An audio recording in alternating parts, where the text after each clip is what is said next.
Olá, sejam todos bem-vindos mais uma vez nesse nosso pequeno instante de estudos aqui no grupo de estudos Irmã Angélica.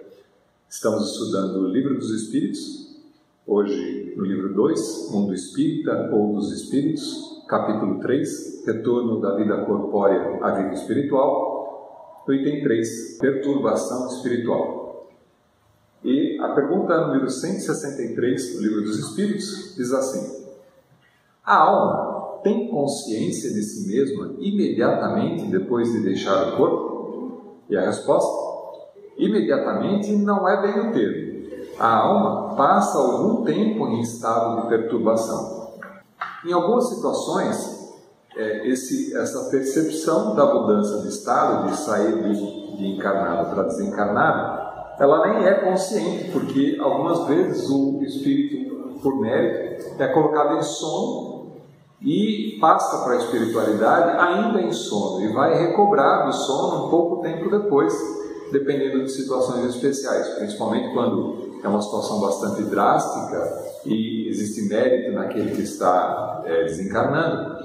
Então, para evitar com que ele passe por um sofrimento maior ou que muitas vezes ele seja isolado do ambiente ou das pessoas que podem afetar esse processo do desencarne, ele é colocado em transe sonambúlico. Então ele entra como se fosse num sono e só vai acordar depois de algum tempo, quando essa situação já estiver mais normalizada, né? A pergunta 164 diz assim: a perturbação que se segue à separação da alma e do corpo é do mesmo grau e de mesma duração para todos os espíritos? E a resposta: não. Depende da elevação de cada um. Aquele que já está purificado se reconhece quase imediatamente, pois que se libertou da matéria antes que cessasse a vida do corpo, enquanto o homem carnal, aquele cuja consciência ainda não está pura, guarda por mais tempo a impressão da matéria. Isto é, como é um estado mental, quanto mais preparado, mais consciência e mais confiança você tiver, mais facilmente você faz o processo da transição. É como na vida corpórea. Tem um paralelo bastante interessante, que imagine que você vai passar por um processo, por uma cirurgia, e essa cirurgia depende de você fazer um procedimento anterior de anestesia. A gente sabe que muitas vezes alguns tipos de anestesia, dependendo do tipo da pessoa, quando a pessoa está muito preocupada ou muito alterada ou com muito medo do processo, às vezes a anestesia não funciona muito bem. Então precisa de um tempo maior, de uma dosagem maior de anestesia para fazer com que a pessoa entre no processo de estar não consciente, para que a cirurgia possa ser feita sem que se sinta a dor. Na passagem também é extremamente parecido. Quanto mais consciência tem o ser do estado e ele percebe que está passando por esse estado de transição, claro, então está chegando o meu momento, e você aceita esse momento com tranquilidade, porque você tem conhecimento do pós-morte, pelo menos teoricamente, né? Porque de lembrança ninguém vai lembrar do que já passou e quantas vezes já passou por esse processo. Mas quando você tem conhecimento do processo da pós-morte, você entra num processo de aceitação e de tranquilização. Isso facilita bastante o processo da transição, de maneira que ela possa ser feita de uma maneira mais gradativa e mais agradável, não tão perturbadora, como é nos casos onde aquele que não tem consciência nenhuma do processo de pós-morte, onde existe uma ligação muito forte ainda com o mundo material, quer seja com as pessoas que deixou aqui, quer seja com os bens que está deixando aqui, quer seja com as pendências que existem aqui no mundo carnal.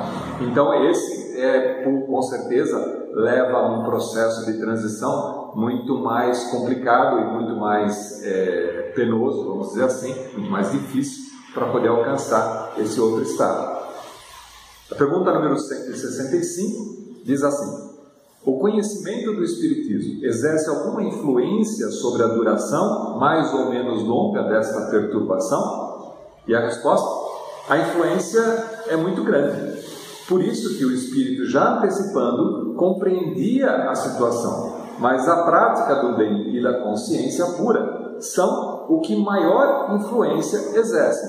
Ou seja, Se não fosse assim, só existiria passagem, transição tranquila para os espíritas, porque aqueles que não são espíritas não teriam, sempre passariam por um processo doloroso.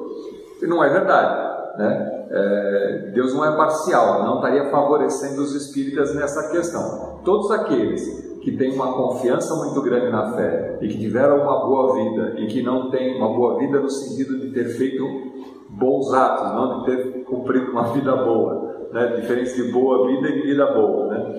Aqueles que tiveram uma vida dedicada ao bem, dedicada às pessoas, que têm uma consciência e uma certeza do aspecto de que fizeram o que era melhor possível ser feito, atingem logicamente esse estado da transição com uma certa tranquilidade na consciência de poder fazer a passagem sem grandes arrependimentos. Então isso favorece bastante, independente de que religião você tem. Logicamente, o espírita, por ter um conhecimento, vamos dizer assim, mais técnico a respeito do assunto, por terem vivido isso com mais detalhes e terem comprovações, evidências, né, através dos relatos de outros que já desencarnaram e que depois do desencarne vieram para passar mensagens, ou de outros que explicam como é que é a espiritualidade do outro lado, evidências que vão sendo coletadas durante a vida com o estudo do espiritismo, tem com certeza uma tranquilidade muito maior de que esse processo da transição é um processo normal e natural e que todos nós passaremos,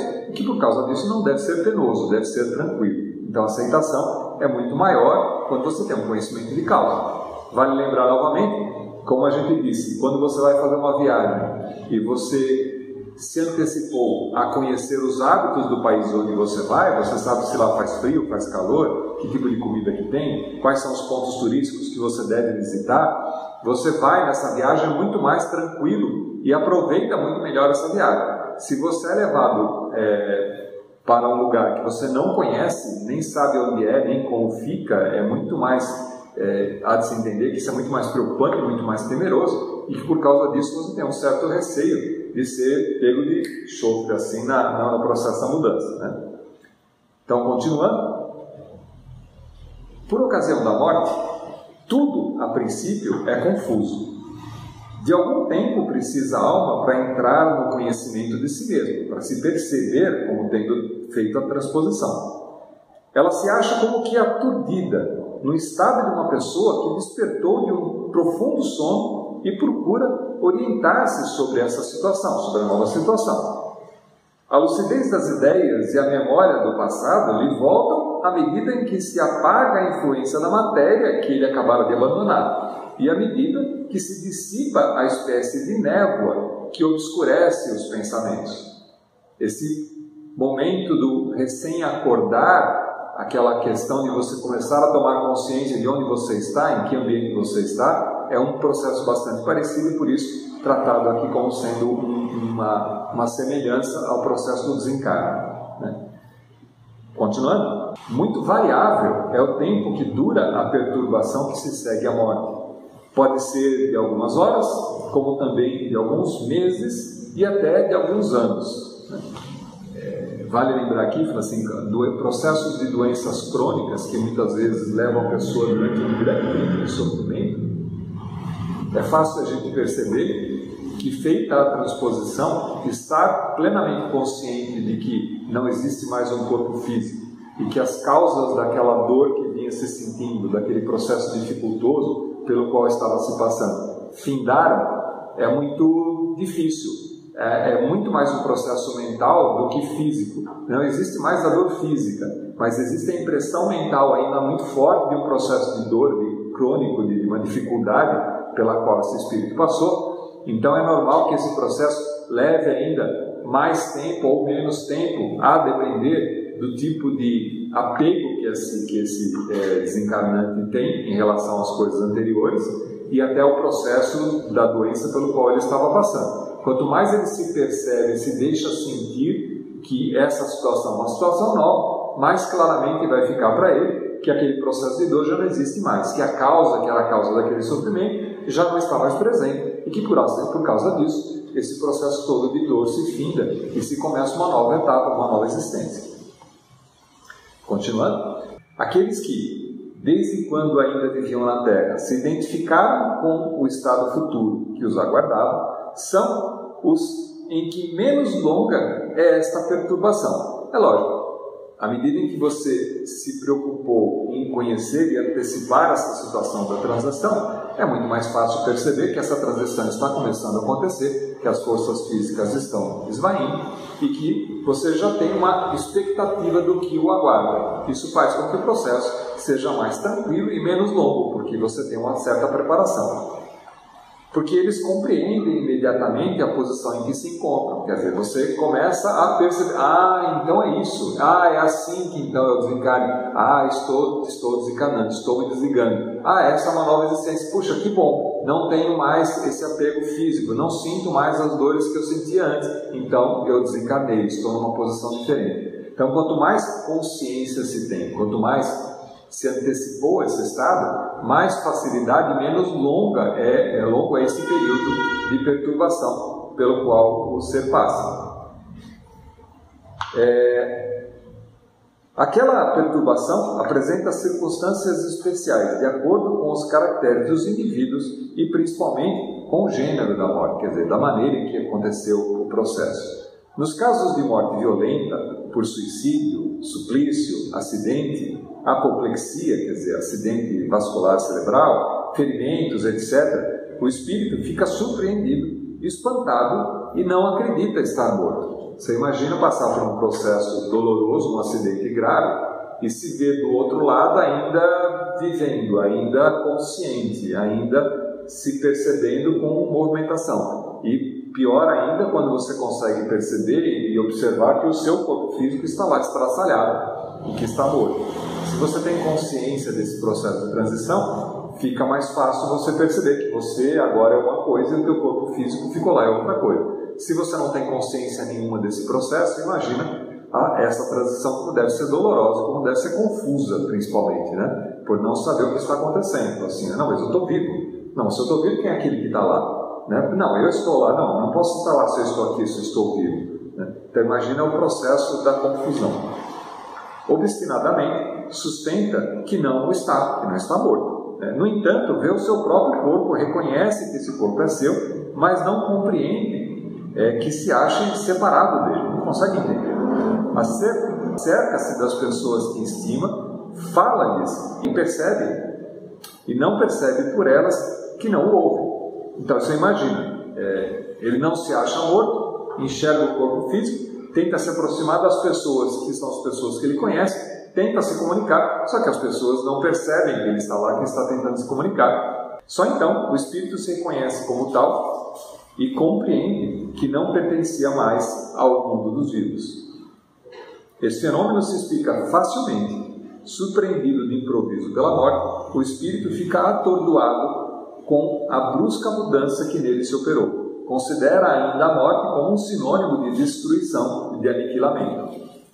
Ora, porque pensa, vê, ouve, tem a sensação de não estar morto. É lógico. Mas lhe aumenta a ilusão o fato de se ver como um corpo semelhante na forma ao precedente, ao corpo que ele acabara de deixar, né? Mas cuja natureza etérea ainda não teve tempo de estudar. Ele se percebe como sendo uma coisa diferente, com uma consistência diferente, mas não consegue entender ainda porque ele está dobrado. Ele percebe seu corpo físico e se sente ocupando um espaço, porque ainda assim a gente tem já discutido isso bastante. Mesmo o perispírito, que é o que acompanha o espírito desencarnante, a alma que está desencarnando, ainda é uma substância material, semimaterial, mais fluídica, não visível para os olhos normais, mas ainda assim material. Então ele se percebe ocupando um certo espaço com uma certa consistência e que deixa confuso. No caso do coma, existe esse desprendimento? O caso do coma é uma situação dependendo do grau de novo da situação. Como no sono, né, você retorna do sono sem consciência do que você fez no período que você estava dormindo. No caso do coma também, assim, o corpo está em coma, mas o espírito pode ganhar mobilidade ou não, dependendo da consciência que ele tem. Ele pode com isso sair e acompanhar e fazer outras coisas, e se o corpo é reanimado, ele retorna ao corpo ainda então. se o corpo falece, quer dizer, acaba-se ali a ligação do físico com o espírito, né, porque são cortados os laços, aí existe o desencarne. Então ele pode ou não ter consciência. Essas são uma daquelas situações, onde eu expliquei no início, que pode haver um processo de colocar o espírito em sono, para que ele faça a transição ainda em sono, para que ele seja recebido do outro lado e acorde desse processo, desse transe ou desse coma, vamos dizer assim, na espiritualidade, numa situação diferente, com um cuidado diferente. Muitas vezes, replicando ainda no hospital, se achando no hospital, quando é o caso disso, que isso aconteça no hospital, ele se acha no hospital com médicos diferentes, mas ainda se acha no hospital e se vê sendo tratado, sem às vezes ter consciência que já fez a passagem, que já está do outro lado. Esse fenômeno é análogo ao que ocorre com alguns sonâmbulos inexperientes, que não creem dormir. Eles acham que estão vivos, que estão acordados, né? É que tem o sono por sinônimo de suspensão das faculdades. Ora, como pensam livremente e veem, julgam-se naturalmente que não estão dormindo. Então é como se tivesse uma consciência dali. Certos espíritos revelam essa particularidade, se bem que a morte não lhes tenha sobrevindo inopinadamente. Todavia, sempre mais generalizada se apresenta entre os que, embora doentes, não pensavam em morrer. De novo, a mesma questão. Eu estou só doente, eu vou melhorar. E desencarna. Aí desencarna, se sentem vivos do outro lado e continuam achando que estão doentes. Por isso, muitas vezes, a simulação do hospital, ou estar em um ambiente parecido com o hospital, leva um certo tempo até que alguém consiga explicar que, olha, agora você está no hospital, mas é um hospital diferente, você está num ponto diferente. Você já morreu, embora você esteja aqui. Observa-se então o singular espetáculo de um espírito assistir ao seu próprio enterramento como se fora o de um estranho, falando desse ato como de coisa que não lhe diz respeito, até o momento em que compreende a verdade. Quer dizer, às vezes acontece falecer, ele se acha vivo ainda, percebe que alguém morreu, se ele não se aproxima, morreu alguém, ok, fica acompanhando, os parentes estão todos aqui, deve ser alguém conhecido, e acompanha o féretro inteiro. Mas se acha vivo, né? E se acha vivo. Nossa, fica curioso em saber quem é aquele que está ali sendo enterrado, né? Até que tome consciência disso. Diria que não é comum, né? Não é tão comum assim, porque são situações especiais onde o desligamento acontece e ele continua por ali, mas quanto menos elevação, quanto menos conhecimento do processo da transição, maior é a chance então dele se perceber vivo e sendo que o corpo já foi, e aí continuar tentando conviver com aqueles com os quais tinha. Então ele tende a ficar próximo da região, continua tentando ir ao trabalho para trabalhar, continua querendo conviver com as pessoas da sua casa, com que convivia antes, que era o ambiente que ele conhece. Então fica numa dimensão diferente, convivendo com os outros que estão encarnados, mas sem a possibilidade de interagir, porque ninguém lhe dá atenção, ninguém consegue perceber a presença e não consegue interferir com as coisas, né? A perturbação que se segue à morte nada tem de penosa para o homem de bem, que se conserva calmo, semelhante em tudo a que acompanha as fases de um tranquilo despertar. Para aquele cuja consciência ainda não está pura, a perturbação é cheia de ansiedade e de angústias, que aumentam a proporção que ele, da sua situação, se compenetra. Nos casos de morte coletiva, tem-se observado que todos os que perecem ao mesmo tempo nem sempre tornam a ver-se logo. Presas da perturbação que se segue à morte, cada um vai para o seu lado ou só se preocupa com o que lhe interessa. Então são variados os casos, não significa que todo mundo que faleceu junto vai ter a mesma consciência plena junto, ou vai se enxergar junto. Ele pode simplesmente, à medida que ele se dá conta que ele ainda está vivo, ele sai e vai para um outro caminho. Eu trouxe um trecho de um videozinho, que é uma reportagem que tem por título O que acontece depois do desencarne, de uma revista digital chamada Transição, a visão espírita para o novo tempo. Dá uma passadinha para a gente ver e depois comentar um pouco a respeito. Algumas pessoas, quando desencarnam, elas têm mais acesso à memória, tanto da vida presente, de tudo que aconteceu, como de vidas passadas. Algumas pessoas não acessam. Por quê? porque elas não sabem lidar com aquela memória de ver lances de outras vidas onde ela praticou um crime, onde foi um mau caráter, foi uma pessoa que abusou dos seus parentes ou amigos, que causou alguns danos à sociedade. Aqueles erros estão registrados no seu inconsciente. E se ela acessar essas informações, a carga de emoção que vem pode fazer ela se desequilibrar. Então, nem sempre é possível acessar. Vai depender mais do grau de evolução da pessoa. E como é que ocorre isso? Isso vai acontecendo devagar. É como se a pessoa estivesse num nevoeiro e o nevoeiro vai passando e aos poucos ela vai tendo uma visão cada vez melhor. Onde antes existia o nevoeiro, a imagem vai ficando mais nítida. É uma metáfora usada pelos espíritos em O Livro dos Espíritos. Alguns espíritos se recordam não só da sua existência corpórea, mas às vezes até de encarnações anteriores. Entretanto, o importante é que ele possa lembrar aquilo que é necessário para ele se conduzir agora que ele está na vida espiritual. É o mais importante e o mais imediato. Assim como nós podemos lembrar muita coisa de nossa vida corpórea, mas só estamos utilizando aquilo que diz respeito ao que vamos fazer agora. Assim o espírito também seleciona suas lembranças. Ao desencarnar, o espírito se desprende imediatamente do corpo ou é uma separação gradual? O que implica esse processo? A separação da alma do corpo também varia ao infinito. E o normal é um desprendimento gradativo, lento. Os laços precisam se desfazer. Nós temos laços que nos prendem ao corpo físico. Perispírito e corpo físico estão juntos, mas ao se separarem, por exemplo, durante o sono, os laços não se desfazem, eles permanecem. Mas com o desgaste energético, por ocasião da morte, esses laços se desfazem. Portanto, esse é um processo lento. É como uma chama de uma vela. O espírito vai se desligando pouco a pouco, né? O perispírito vai se desligando do corpo até a extinção dos fluidos vitais, etc., que o prendem ao corpo, né? Então, não há uma separação imediata. Claro, para espíritos mais evoluídos, mais rápido. Para espíritos menos evoluídos, mais lento.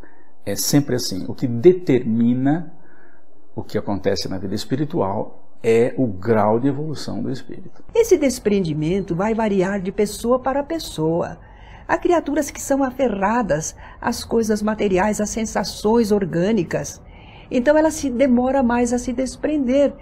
Mas se a pessoa for mais compreensiva, mais confiante em Deus, esse desprendimento se faz rapidamente. Demora algum tempo, sim, mas se faz harmoniosamente, se faz de forma segura. E a pessoa já começa a entrever o mundo espiritual, já vê espíritos amigos que vêm recebê-la, de forma que vai ser bem suave esse desprendimento. É muito importante, às vezes o espírita diz, eu tenho medo, não sei o que vou encontrar. Para com isso. Tem livros que devem ser lidos. Primeiro, O Céu e o Inferno, de Kardec. E Kardec diz, cada um morre conforme viveu. Quem viveu bem, quem não é escravo do corpo físico, dos bens materiais, desencarna tranquilamente. Quem se apega ao corpo físico, às joias, a uma vida cheia de luxo, muitas vezes desencarna aos trancos, com dificuldade. E alguns se apegam tanto ao corpo físico que o corpo morre, eles continuam sofrendo grudado no corpo físico. Alguns espíritos podem acompanhar, devido ao apego que tem à vida, e sem compreender que a vida não morre ali, podem acompanhar mesmo o próprio funeral. Nós sempre temos ajuda para a desencarnação, assim como tivemos para encarnar. E naturalmente nós, com essa ajuda, somos às vezes até adormecidos e não sentimos muito todo o transe do desprendimento e vamos despertar depois no plano espiritual. Depende de nos educarmos. Morrer é reencontrar amigos que já estão do lado de lá, parentes. Mas o instinto de conservação, sabiamente colocado dentro de nós, faz com que, normalmente, ninguém deseje morrer. Eu, pelo menos, eu brinco que se eu for, eu vou contrariada, que eu quero ficar mais um pouco, porque a vida é bela para quem sabe viver. Porque viver com amigos, com música, com doutrina espírita é maravilhoso. Porque estamos acostumados no nosso querido planeta Terra, com céu azul, árvores verdes, flores, cores e amigos. Amigos existem por todo o universo. Vai chegar a hora de reencontrá-los e também vai ser maravilhoso. Mas o instinto de conservação faz com que ainda desejemos viver por muitos e muitos anos. A primeira pergunta é: para onde vamos depois da morte? Também varia o infinito e depende do grau evolutivo. Há espíritos que desencarnam e ficam tão apegados ao seu mundo que ficam lá dentro de casa. Alguns parentes até chegam a registrar: não, eu estou sentindo o fulano aqui perto, ele está por aqui, eu percebo. Alguns dizem isso. Como será a minha integração no mundo espiritual? Será o reflexo da vida que eu levo aqui na Terra. Eu irei em busca daqueles que me são afins. Se eu pauto a minha vida com o compromisso de renovação, de buscar as coisas sérias, as coisas boas, as companhias positivas, saindo do corpo, eu serei amparado pelos amigos que eu vou angariando e também irei me integrar de uma forma mais feliz no plano espiritual. Mas se eu opto aqui por uma vida desregrada, eu vou adentrar o mundo espiritual da mesma forma. Então as companhias serão aquelas com as quais eu privei aqui na Terra. É o semelhante atraindo o semelhante. As afinidades. Então, às vezes, nos fixamos, eu quero encontrar meu pai, eu quero encontrar minha mãe, eu quero encontrar meu irmão que foi antes de mim. Não, você vai encontrar criaturas que lhe querem bem, que em nome de Deus estão lhe acolhendo. E o amor não tem nenhuma restrição. Amor é amor. Amor fraterno. Amor que vem de Deus através das criaturas para nós. Em suma, a consciência da pessoa define como vai ser a vida. Não tem zero para ninguém, não. Começar do zero. Tem continuar de onde estava. Esta é a realidade descrita em toda a literatura mediúnica. Esse vídeo mostra bastante que ele está bem baseado no Livro dos Espíritos, principalmente nesse capítulo em especial, porque ele detalha um pouco mais exatamente sobre aquele ponto que a gente estudou. E é interessante que mostra a visão de várias pessoas a respeito disso. Então, e ele é mais longo, se vocês quiserem ver, dá uma olhada lá, está no YouTube. O título é O que acontece depois do desencarne. E ele tem alguns outros assuntos que ele trata ainda, dependendo dos tópicos que a gente for tratar para frente ainda, nos outros capítulos. Eu vou tentar resgatar mais algumas partes dele. É bem interessante, muito bem feito, muito bem elaborado. Então, é isso. Então, ficamos por aqui. A gente volta na semana que vem, tá bom? Então...